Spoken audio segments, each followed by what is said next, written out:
You've also talked about being a proud gun owner. You spoke at the NRA. What needs to happen for mental health then? Because you've said it's a mental health concern. What needs to happen for mental health when you get into office?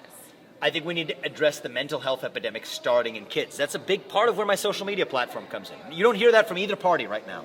My position with respect to social media in youth. That's one example of a broader conversation, especially weaving into education. I mean, I think a big part of what we see, even in the rise of radical gender ideology in our schools, is fueling a mental health epidemic that otherwise would not have existed. So I think that we need to get to the root causes of helping kids in this country who are crying out for help. Okay, they're asking for help. We're not actually answering the call. As adults, it's up to us to lead the way by actually filling the void of purpose that kids of every age have, right? I'm a millennial. I'm the first millennial candidate to run for president. People in Gen Z and younger, people our age and younger. The thing that we're hungry for is a cause, purpose, meaning.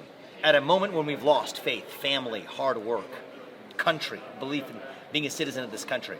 I think once we fill that void of purpose, we're actually going to see, I think, a lot of, let's just say, turning down the temperature on that mental health epidemic that's raging across our country like wildfire. And I think that combine that with even a culture of free speech where people feel free to speak their minds, free to express themselves openly again. I think that's our path, especially amongst young people, out of the mental health epidemic. You talk about purpose, and a lot of kids find purpose in school programs, after-school programs, all sorts of things, all funded by revenues that come from the Department of Education. So how are you going to supplement that? Well, I think a lot of that should be best redirected locally. I mean, that comes from taxes that people pay to the federal government. That can also be redirected funding back to the states. I think it's an inefficient run through the federal government. I think it also applies a top-down curricular mandate that I don't think is good for local schools. It actually fights into competition in the marketplace of ideas for how we educate our kids.